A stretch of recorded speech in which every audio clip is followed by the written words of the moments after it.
Il y a quelque chose qui se passe. Dieu agit. La meilleure chose que tu peux apprendre, c'est comment est vraie la parole de Dieu et comment Dieu t'aime. Dieu veut le meilleur pour toi. Bonjour, bienvenue à Inspiration. Alors nous allons continuer notre beau sujet de cette semaine qui est l'amour. Merci Seigneur, j'aime parler d'amour, j'aime vous parler d'amour. Je vous aime. J'aime vous lire aussi. Nous avons vu depuis lundi, on a vu toutes comment l'amour est puissant, comment l'amour ne nous amènera jamais dans la douleur, comment l'amour, au contraire, qui a été déversé, nous a emmenés pour nous donner la vie en abondance. Dieu a tant aimé le monde qu'il a donné. Jésus nous a tant aimé qu'il a donné sa vie. Alors, je suis convaincue que Dieu m'aime, j'ai aussi la paix. Et nous allons regarder une histoire dans la parole de Dieu dans Luc 15. Je vais tourner dans Luc 15. Et puis, c'est Jésus qui démontre ici à propos de la brebis perdue. Et j'aime beaucoup cette histoire parce qu'il y a tellement de choses. Lorsqu'on regarde la parole de Dieu avec un Dieu d'amour, on voit plein de choses. Amen. Et je vais commencer à lire au verset 3 de Luc 15, verset 3. Ça dit, « Mais il leur dit cette parabole. Lequel d'entre vous, s'il a 100 brebis et qu'il en perde une, ne laisse pas les 99 autres dans le désert pour aller à la recherche de celle qui est perdue, jusqu'à ce qu'il la trouve. Lorsqu'il l'a trouvée, il la met avec joie sur ses épaules, et de retour à la maison, il appelle ses amis et ses voisins et leur dit, « Réjouissez-vous avec moi, car j'ai trouvé ma brebis qui était perdue. De même, je vous le dis, il y aura plus de joie dans le ciel pour un seul pécheur qui se repent que 99 justes qui n'ont pas besoin de repentance. » Alors, c'est une histoire bien simple, mais il y a tellement de petits détails dans cette histoire qui nous démontrent l'amour de Dieu. Premièrement, au verset 4, « Si je sais que Dieu m'aime », mes versets sont vraiment écrits petits. Il dit, « Lequel d'entre vous, s'il a 100 brebis qui n'en perd une, ne laisse les 99 autres dans le désert pour aller à la recherche de celle qui était perdue? Si je sais que Dieu m'aime, je sais que je vaux cher. » Amen. Je suis tellement précieuse pour lui qu'il va laisser les 99 autres pour venir à ma recherche. Amen. Le verset 5. « Lorsqu'il l'a trouvée, il la met sur ses épaules. Si je sais que Dieu m'aime, je sais qu'il ne perdra pas patience avec moi, qu'il va me chercher jusqu'à ce qu'il me trouve. » Il dit « lorsqu'il l'a trouvée ». Ça veut dire qu'il l'a cherché jusqu'à temps qu'il la trouve. Amen.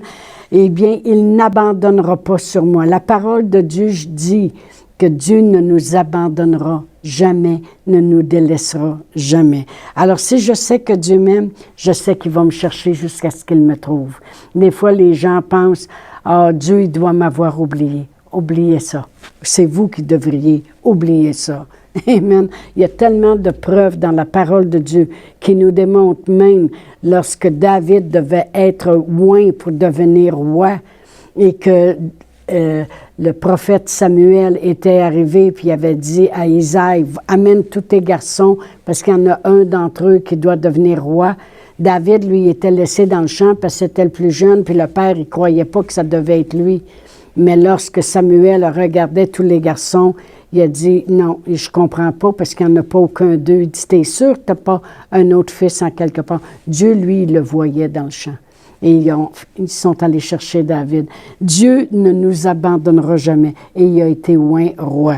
La parole de Dieu nous dit ici, « Lorsqu'il l'a trouvé », ça veut dire qu'il va me chercher jusqu'à ce qu'il me trouve.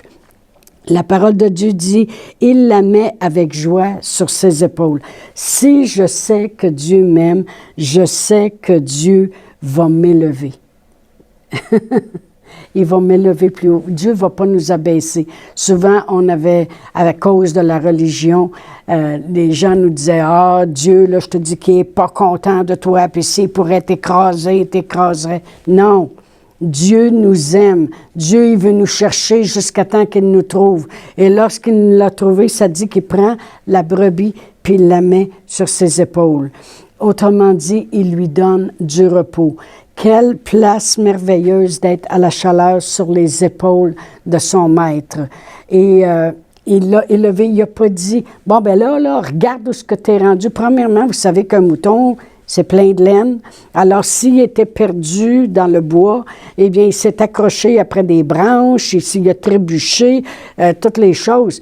Et Jésus, l'homme, le berger, lui dira pas, là, tu vas repasser par le même chemin que tu as passé, là, puis en ouais, à maison.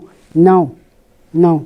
Il dit, elle est assez blessée comme ça, il la prend, puis il la met sur ses épaules. Si je sais que Dieu m'aime, je sais que Dieu va me chercher jusqu'à ce qu'il me trouve. Je sais que Dieu va vouloir m'élever puis me mettre à une place d'honneur. Si je sais que Dieu m'aime, je sais que je deviens précieuse. Pourquoi? Parce qu'elle dit, ça dit, lorsqu'il l'a trouvé, il la met sur ses épaules et de retour à la maison. Il appelle ses amis puis ses voisins et leur dit, « Réjouissez-vous avec moi, car j'ai trouvé ma brebis qui était perdue. » Alors, il y a de la joie dans le cœur. Il n'est pas en colère après nous. Les gens vont penser des fois, « Bon, ben, elle s'est égarée, je te dis que Dieu, il ne doit pas être content après elle. » Non! On ne sert pas un Dieu de colère, on ne sert pas un Dieu de méchanceté, on ne sert pas un Dieu qui n'aime pas. Dieu est amour. Puis si nous autres, on veut apprendre à marcher en amour, ça nous prend Dieu dans notre vie. Ça prend le Saint-Esprit qui déverse cet amour-là dans notre cœur. Amen. Parce que sinon, on va aimer ceux qui nous aiment, mais on n'aimera pas nos ennemis.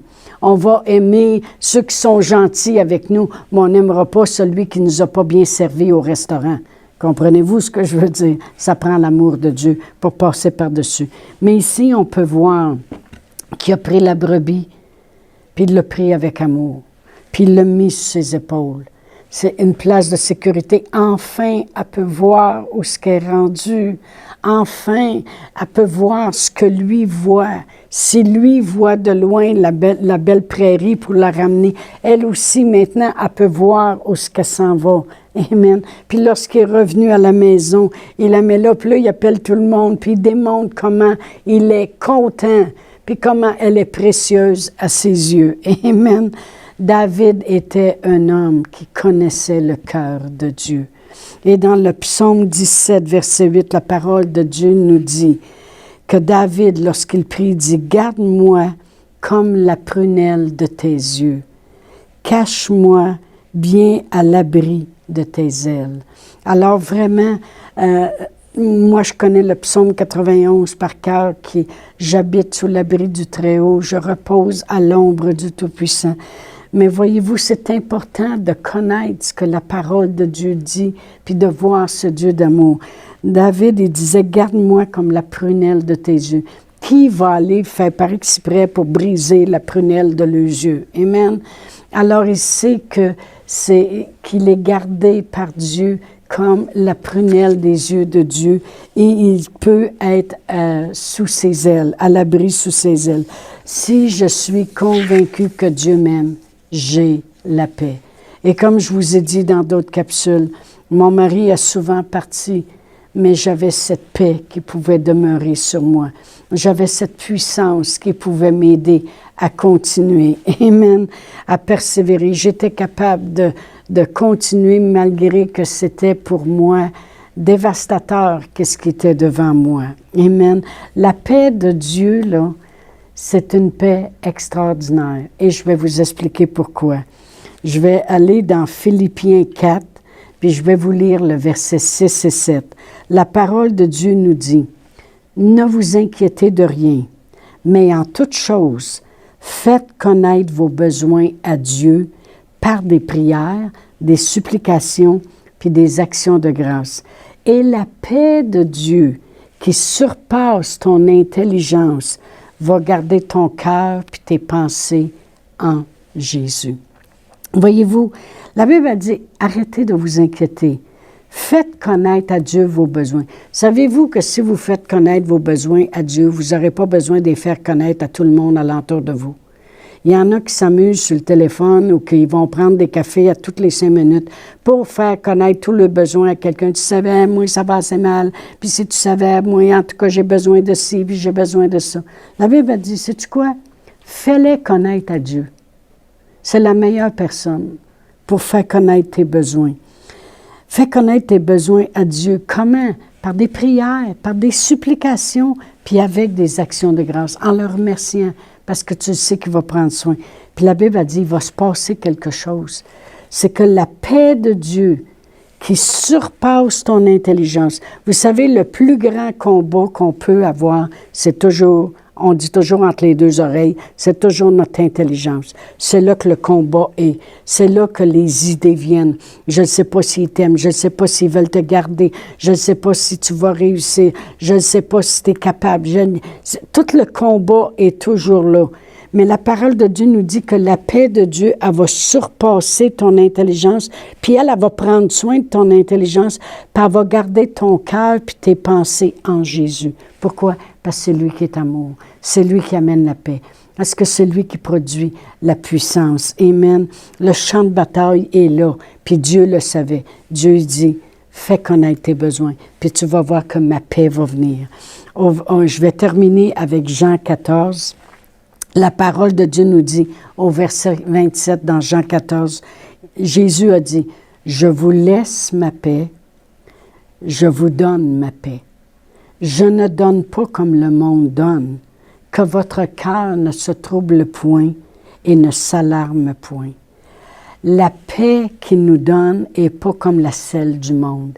Dans le monde, il donne la paix après la tempête. On dit, bon, ben là, il y a eu la tempête, enfin, on va avoir la paix. Non, non, non, non. Il dit, je vous donne la paix, je vous donne ma paix. Je ne donne pas comme le monde donne, que votre cœur ne se trouble point et ne s'alarme point. Qu'est-ce que ça veut dire? Ça veut dire que lui nous donne la paix pendant la tempête. Ça veut dire que quand il s'élève quelque chose, quelqu'un travaille à un même endroit depuis peut-être 25 ans, et il n'a jamais fait rien d'autre que ça, que travailler dans ce job-là. Puis là, la manufacture vient de fermer. Wow, la tempête qui s'élève, les pensées qui viennent, on n'arrivera pas, je vois-tu me trouves un autre emploi. S'il se confie en Dieu, la parole, Dieu est amour. Il va répandre une paix sur ton intelligence pendant la tempête. Il va répandre une paix qui va garder ton cœur puis tes pensées à la bonne place. Parce que si tu te mets à penser à toutes les choses qui peuvent arriver, c'est là que la peur va s'élever. Puis la peur, c'est le contraire de la foi. Mais l'amour de Dieu bannit cette peur-là parce qu'il nous donne sa paix. Amen. Il ne donne pas comme le monde donne. Il donne une paix pendant la tempête. Alors, c'est bon de se confier en Dieu. C'est bon de le rechercher dans toutes nos voies. C'est bon de ne pas s'appuyer seulement sur les choses qu'on connaît, mais de s'appuyer sur l'amour de Dieu. Alors, on va terminer demain, c'est vendredi, mais ça ne sera pas le moindre. Alors, je vous dis à demain. Et n'oubliez pas de m'écrire. Si vous désirez faire un don par Interac, voici l'adresse courriel. capsule.inspiration au pluriel @gmail.com.